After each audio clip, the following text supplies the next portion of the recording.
What the fuck happened last night?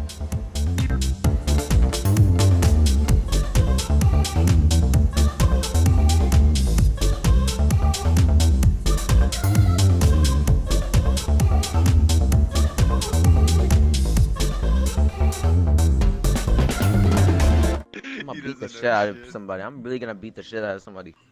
They keep messing with me. For real. Did you donate? I already got my Glock in my room. Not gonna lie to you.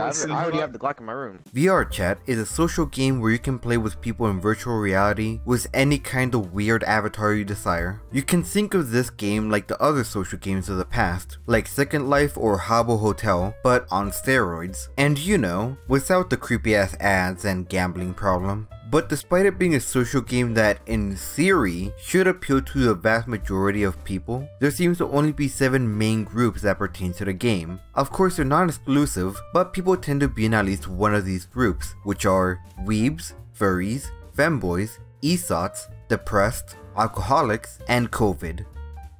Hey, dude, come on, you can get up now. God damn it, not another one.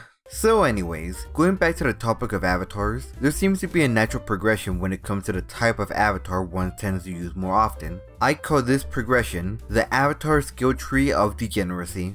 So you start over here as a default avatar that is sweet, innocent, and doesn't have orgies in the back alleys of the World Club. After that, you get 3 pathways to follow, however 2 of them are locked behind conditions that I will reveal later. So let's just focus on the first one for now, which is a meme / funny avatars. This is where you get the usual wacky and fun avatars, and also Holmes' incarnation of hell that played the game 2 years ago. Once that is done, you get 3 options again, with the first option being the anime avatars, which are used for weebs that want to pretend they're cool and mysterious, you know, before the day where they bring the 9mm to school. The second route is a piece of shit route. Usually, this holds crashers and just general dicks that think that the N-word is equivalent to saying hello. And the last one is a miscellaneous pass, which is pretty much my catch-all, so people can't tell me I missed some stupid category involving their mechanical robot with 12 dicks. Now, the anime route is the only route that expands further, with 4 new categories. The first one is female avatars that come from the kind of people that liked anime girls so much that they became one. The second one are traps that are known for the passive buffs they get in voice imitation. It is to be noted that people with female avatars can actually swap their skill tree to traps if they want to collect more passives.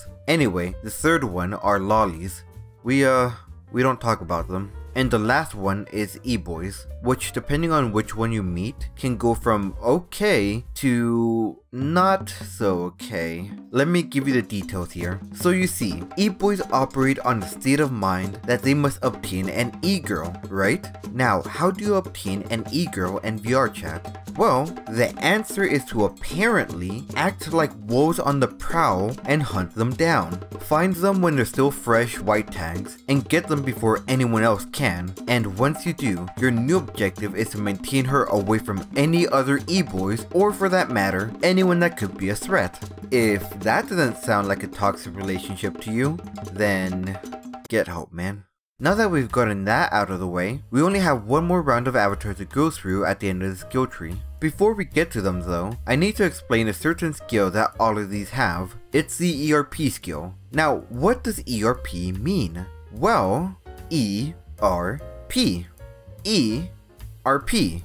E-R it's cyberfucking, the virtual nasty, the hip-hop honey pop, the cyberpunk slam. I'm running out of words here. It's erotic roleplay, and it has a hefty place inside of vrchat culture. And this is where these avatars come into play. From regular female avatars, you can specialize in the esot avatar that is known to jiggle to such a degree that one can only wonder if their skin is made out of jello. The next step for traps are the femboys that are known for their extreme horniness and always being DTF. And the evolution of the e-boy is the wolf boy, which is not only known for being horny, but also for being giant sad boys that hate life and everyone in it. Now, remember those 2 routes at the beginning of the skill tree? Well, you probably already expected by now, but one of them is a furry skill tree that can be accessed at the start or through the wolf boy at a small chance. The furry skill tree obviously has its own branching paths, but I'm not gonna dig into it too much for the sake of time since I already spent like 4 fucking minutes on this stupid tree and there's more to discuss. All you have to know is that it houses some high charisma builds and some supreme degenerate ones as well. However, in order to even access the skill tree, you must have the rich passive buff, which can only be obtained at a 1% chance on burst or working your way up drawing furry porn.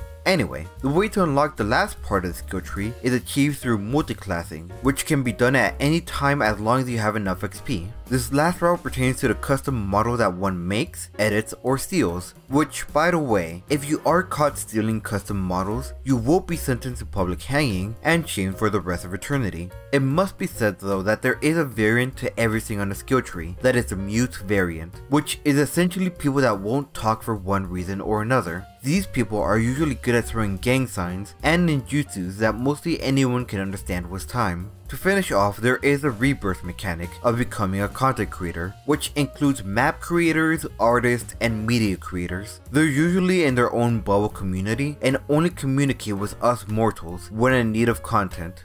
And that's it for the Avatar skill tree of degeneracy. If you don't agree with it, please direct your complaint to the advice inbox where I will promptly grab your advice and throw it into the sea. But this is something, huh? This may have been one of the worst autistic spats I've ever had. Well, other than that time I made a 100 anime girl stereotype tier list.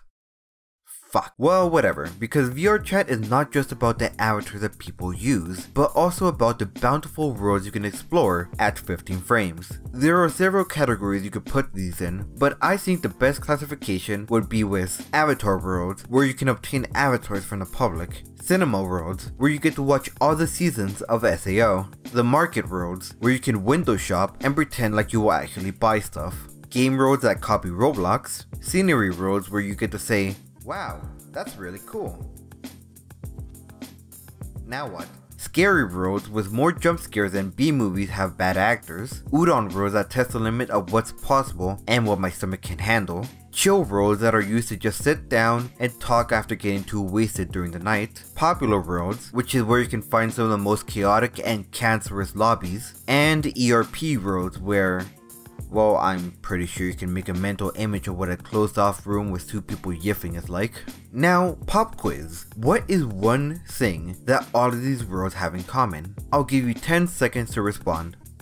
Time's up, it's fucking mirrors. That's right, mirrors have become indispensable in vrchat to the point if your world doesn't have 20 of them, then it's bad, you're bad, and you should go cry in front of a mirror. Oh wait, you don't have one. You may be asking, why are mirrors so important? I don't know. Vanity? Immersion? The feeling that if you don't assure your existence every 5 minutes that you're going to disappear? It really could be anything, but I'll be honest with you. I don't like mirrors. After watching that one horror film with the mirror crap, I have been remodeling. With that aside, you gotta keep in mind that the level of privacy will affect how you experience the world. For example, public worlds are proportionally chaotic to how many people there are in the world. Invite only is for ERPs and private conversations, and Friends Plus has this weird mechanic where it would be pretty good until some extremely horny person joins, and then one of their horny friends joins, and it starts to become this weird conga line of horniness that ends up being similar to the human centipede. But getting that odd image out of my head, VR brings new ways to interact with people. For example, before getting VR, I had wished to have phantom touch, which is essentially being able to feel where people touch you in VR on your actual body. What I didn't expect is a monkey's paw situation where I got some strong phantom touch, at the cost of everyone punching and sexually harassing me. But leaving behind the constant abuse, vrchat is a great place to make friends and meet new people. There always seems to be something to do, and if there isn't, it's a great excuse to get absolutely wasted and still have it be socially acceptable.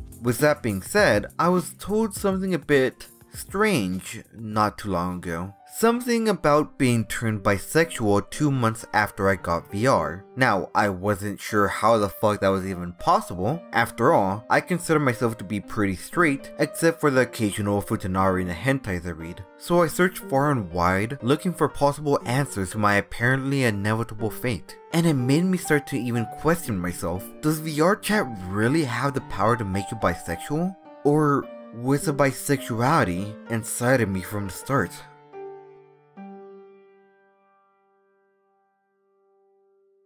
And then I consulted an actual psychologist and found out that nah, VR chat ain't gonna make me suck dick out of nowhere. Just the elements involving the game make it so you're more prone to release the repressed desires you got inside of yourself. So that's pretty underwhelming. Kinda sad too. I was kinda hoping for my girlfriend's boyfriend to buy me a PS5. But in conclusion, VR chat is amazing. The sense of immersion, the people you meet, the stunning places you can travel to, the good times you have, the games you play, and the bonds you make. It's something not a lot of places can recreate. And for that, if someone were to ask me, should they play VR chat? I would say, yeah, play it and enjoy it.